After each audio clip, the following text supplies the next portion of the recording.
Traders, SEBI ने नया rule निकाल दिया है और कर दिया है जीरो डीटी को बंद। तो आइए पहले पॉइंट से समझते हैं क्या उसके नियम हैं और कैसे आपको वो इम्पैक्ट करेंगे।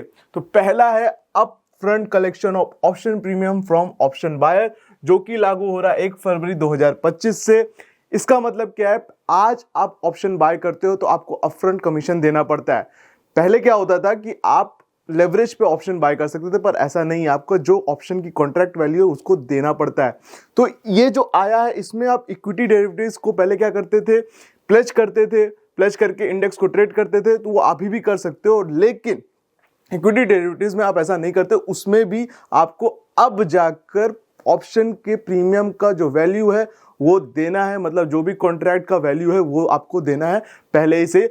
पहले ऐसा नहीं था, इक्विटी डेरिवेटिव्स में आप ये कर सकते थे, आप मार्जिन होके भी ट्रेड कर सकते थे, पर अब ऐसा नहीं, आपको अपफ्रंट मार्जिन देना पड़ेगा। दूसरा चीज है removal of calendar spread treatment on the expiry date. तो कैलेंडर स्प्रेड एक स्ट्रेटजी होती है जिसमें आप इस वीक के कॉन्ट्रैक्ट को सेल करते हैं, अगले वीक के कॉन्ट्रैक्ट को बाय करते हैं। तो ये बेसिकली किया जाता है बड़े इंस्टीट्यूशन द्वारा। देखिए इससे क्या होता है, आपका जो करंट वीक का एक्सपायरी है उसमें क्या होता था, आपकी वॉलेटिलिटी होती थी, प्रीमियम डिके होता था, और अगले वीक में क्या होता था, अगर कोई मूवमेंट आ गई तो वो अगले वीक वाली ज्यादा प्रॉफिटेबल दे देगी और करंट वीक में इतना आपका मूवमेंट नहीं आएगा। तो एक्सपायरी डे पे जनरली ये ट्रेड होती थी। अब एक्सपायरी के दिन जो आप एट द मनी सेल कर रहे हो कॉल पुट को, और उसी एट द मनी का अगले वीक का बाय कर ले रहे हो, तो इसमें क्या होता था, इसमें ज्यादा डिके मिलता था, उसमें डिके नहीं मिलता था। तो इसकी वजह से ये चीज जो थी बड़े इंस्टीट्यूशन को प्रॉफिट देती थी, पर अब ये बंद हो जाएगा और ये भी इफेक्टिव होगा 1 फरवरी 2025 से। Intraday monitoring of position limit, देखिए ये हमारे लिए नहीं है, ये आपका जो जब आप ट्रेड करोगे ना तो आपका जो भी ब्रोकर होगा वो आपकी पोजीशन को मॉनिटर करता रहेगा। अगर आप अपने मार्जिन लिमिट के पास पहुंचे तो वहां से क्या आएगा आपको मैसेज कि भाई इसको बंद कर दो, या फिर आप अपनी पोजीशन को कट करो, नहीं तो अपफ्रंट मार्जिन और भरो। तो ये चीज आपको ध्यान रखना है। तो हमारे लिए देखिए पहला दूसरा तीसरा इंपॉर्टेंट नहीं है, बट अब जहां से है हम लोग का ये चीज बहुत इंपॉर्टेंट है, ठीक है। तो फोर्थ पॉइंट हमारे लिए बहुत इंपॉर्टेंट है, contract size for index derivatives. ये आपका 20 नवंबर 2024 से ही लागू, मतलब अगले महीने की, मतलब नवंबर महीने की 20 तारीख से ये चालू हो जाएगा, जिसमें कॉन्ट्रैक्ट साइज जो इंडेक्स का है वो इंक्रीज कर दिया जाएगा। अब जैसे आप निफ्टी का समझ लीजिए 25 का लॉट है ना, एक लॉट आपका इजिकल टू 25 क्वांटिटी का है। आपकी निफ्टी कितने पे चल रही है, 26,000, तो 26,000 को मल्टीप्लाई कर देंगे तो आपको निकल के आ जाएगा 6.5 लाख। ये इसकी कॉन्ट्रैक्ट वैल्यू निकल कर आ जाएगी। तो 6.5 लाख इसकी कॉन्ट्रैक्ट वैल्यू है, जो कि अभी 5 से 10 लाख का जो स्लैब है उसके बीच में आती है। अब इसको बढ़ा के कर दिया जा रहा है 15 से 20 लाख। मींस या तो निफ्टी 75 की हो जाएगी, 6.5 लाख को आप 3x कर दीजिए, मतलब 3x कॉन्ट्रैक्ट साइज बढ़ाने का बोला जा रहा है। अब अगर आप इसको कर दीजिए 3x, ठीक है, तो ये हो जाएगा 13 और 19,50,000 के आसपास। तो ये हो गया 15 से 20 लाख के स्लैब में आ गए। तो ये हो सकता है आपको निफ्टी या तो 50 या तो 75 की मिली। अगर 75 की हो गई निफ्टी जैसा पहले होता था, ठीक है, तो अब उसके ऑप्शन के प्रीमियम भी बढ़ेंगे। और प्रीमियम मान लीजिए पहले अभी एक्सपायरी के दिन 10 रुपए, 20 रुपए, 50 रुपए में आपको ओटीएम मिल जाते थे, पर अब कैसा होगा 200-300 में मिलेंगे। तो आपको कह लीजिए, मान लीजिए 200 है, ठीक है, तो आपको ऐसे ही ऐसे 15,000 रुपए भरने पड़ेंगे, ठीक। तो आपका जो वैल्यू है, जो आज आप एक्सपायरी के दिन बाय कर लेते थे, ठीक है, तो अब आपको 1,000 रुपए, 500 रुपए में बाय कर हो जाता था। अब अगर देखा जाए तो आपको लगेगा 5,000, 6,000। अब एक्सपायरी के पहले बाय करते थे तो आपको 20 से 25,000 देना है, ठीक है। तो इस तरह से उसकी वैल्यू बढ़ जाएगी। सेम फॉर बैंक निफ्टी, ठीक है। अगर हम लोग बैंक निफ्टी की बात करें तो बैंक निफ्टी की कॉन्ट्रैक्ट का जो वैल्यू आता है वो 7.5 लाख के आसपास आता है। अभी बैंक निफ्टी का एक लॉट में कितना है, 1 लॉट बैंक निफ्टी का आपका आता है जो है 15 क्वांटिटी का आता था, और बैंक निफ्टी का अगर प्राइस 50,000 चल रहा है, ठीक है, तो ये आ जाएगा 7.5 लाख,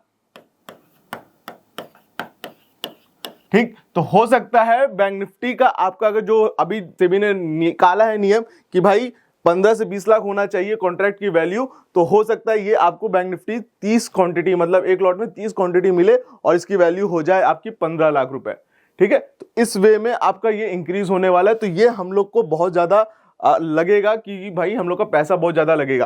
तो एज अ ऑप्शन सेलर का भी पैसा लगेगा, उसको भी ज्यादा अपफ्रंट देना पड़ेगा, और एज अ ऑप्शन बायर को भी पैसा लगेगा।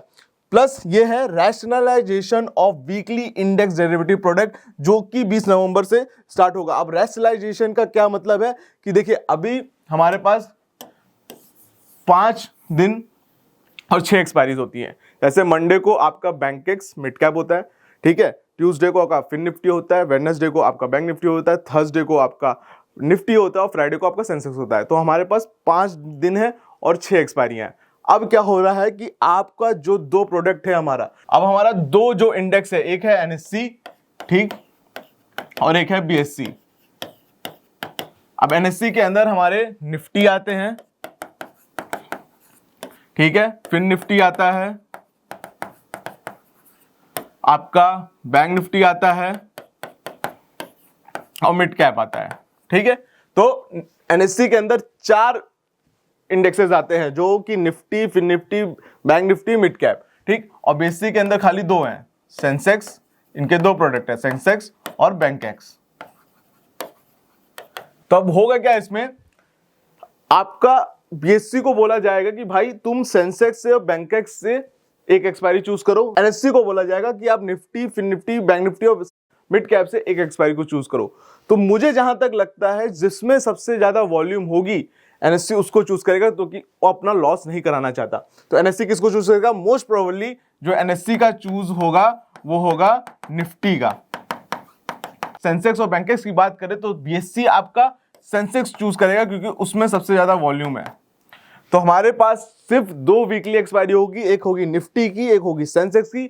बाकी सब आपका थर्सडे को मंथली वाले में एक्सपायर करेंगे। तो हमारी वीकली सिर्फ 2 एक्सपायरी चल सकती है, एक निफ्टी की, एक सेंसेक्स की। जहां तक मुझे लगता है क्या होगा वो तो सेबी ही बताएगा, ठीक है।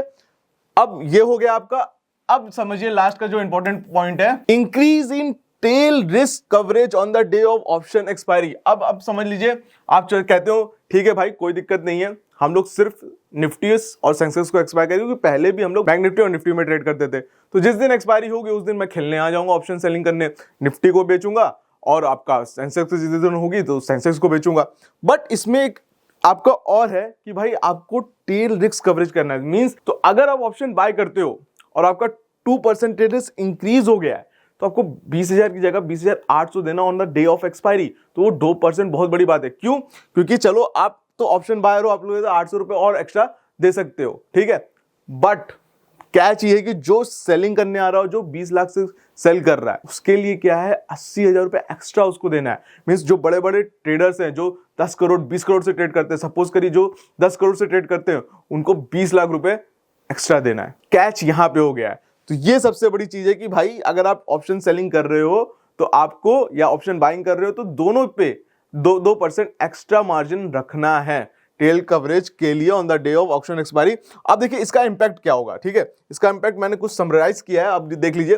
तो अगर as a lot size will be 3x, someone who was gonna enter market with 1 lakh, अब क्या है, वो lose entire will be enter with 3 lakh and still lose entire money, ठीक है। अब जो 1 लाख से करता था मार्केट में, ठीक है, 1 लाख से ट्रेड करता था, अब वो 3 लाख लेकर आएगा भाई, क्योंकि गैम्बलिंग तो गैम्बलिंग है।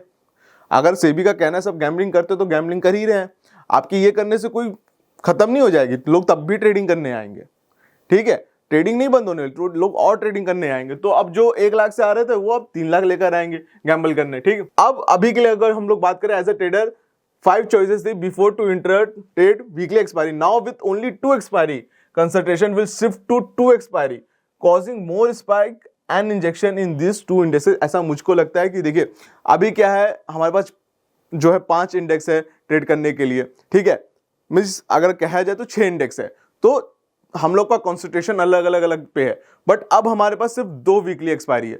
तो सारे लोग जो अभी ट्रेड करते हैं, जिनको लत लग चुकी है ट्रेडिंग की, वो हर दिन इस पे आके ट्रेड करेंगे, जिससे ज्यादा इंजेक्शन आएगा इन 2 उस पे, ऐसा मुझको लगता है, ठीक है। आपकी ब्रोकर्स रेवेन्यू है, एक्सचेंज रेवेन्यू है, सब चीज ड्रास्टिकली चेंज हो जाएगी, डिक्रीज हो जाएगी। और जो ब्रोकर जीरो प्रोवाइड करते थे, जीरो ब्रोकरेज एंड ऑल, वो अब रेवेन्यू बढ़ाने के लिए ब्रोकरेज ही इंक्रीज करेंगे, तो चार्जेस तो बढ़ने वाले हैं, ठीक है। और ऐसा देखा जाए तो 1 अक्टूबर से सेबी ने जो एसटीटी है वो भी बढ़ा दी है, 0.01 एसटीटी कर दी है। ठीक है, पहले था 0.06 था, अब 0.01 हो गया। तो ये एक ड्रास्टिक इंपैक्ट करने वाला है कि चार्जेस हमारे बहुत ज्यादा जाएंगे, इसका ध्यान रखना है। This doesn't restrict the people from entering to the market, only forces them to gamble with a higher money. The main purpose should have some kind criteria to trade FNO। देखो अब इसमें क्या है, लॉट साइज बढ़ा दे तो उनको लग रहा है कि भाई रिटेलर नहीं घुसेगा, बट ये दिक्कत है रिटेलर की, जिसको गैम्बल करना हो कहीं से पैसा उधार करके भी घुसेगा। तो ये तो मुझको खराब लगा कि भाई ये नहीं होना चाहिए था। ठीक है, 70 lakh trader had lose up to 1 lakh, but the loss amount contributing is only 8% of the total loss. This will further reduce the loss maker in this category and take them to higher loss category। ठीक है, तो ये एक general observation थी जिसमें 70 lakh traders ने पैसा loose किया, पर वो पैसा आपका 1 लाख के आसपास था, पर अब जाके वो पैसा और बढ़ जाएगा। ठीक है, तो ये थी चीजें जो सेबी ने आपका अपडेट किया है, तो मैंने आपको बता दिया इस वीडियो के थ्रू। अगर आपको वीडियो अच्छी लगी हो तो प्लीज चैनल को सब्सक्राइब करिए। एंड आपको क्या लगता है कि जो सेबी ने नियम लाया है इससे क्या इंपैक्ट होगा एफनो इंडस्ट्रीज पे, इक्विटी डेरिवेटिव्स पे? प्लीज आप मुझे कमेंट बॉक्स पे कमेंट करके बताइए। एंड अगर आपको वीडियो अच्छी लगी हो तो प्लीज चैनल को सब्सक्राइब करिए, वीडियो को लाइक करिए, वीडियो को मैक्सिमम अपने लोगों के साथ शेयर करिए ताकि उन्हें भी वैल्यूएबल इंफॉर्मेशन मिले। एंड अगर आपके पास डीमैट अकाउंट नहीं है तो लिंक डिस्क्रिप्शन बॉक्स में दे रखिए, आप डीमैट अकाउंट वहां से ओपन करिए, अपनी ट्रेनिंग की जर्नी को वहां से स्टार्ट करिए। आज के लिए इस वीडियो में इतना ही, हम लोग मिलते हैं अपने नेक्स्ट वीडियो में।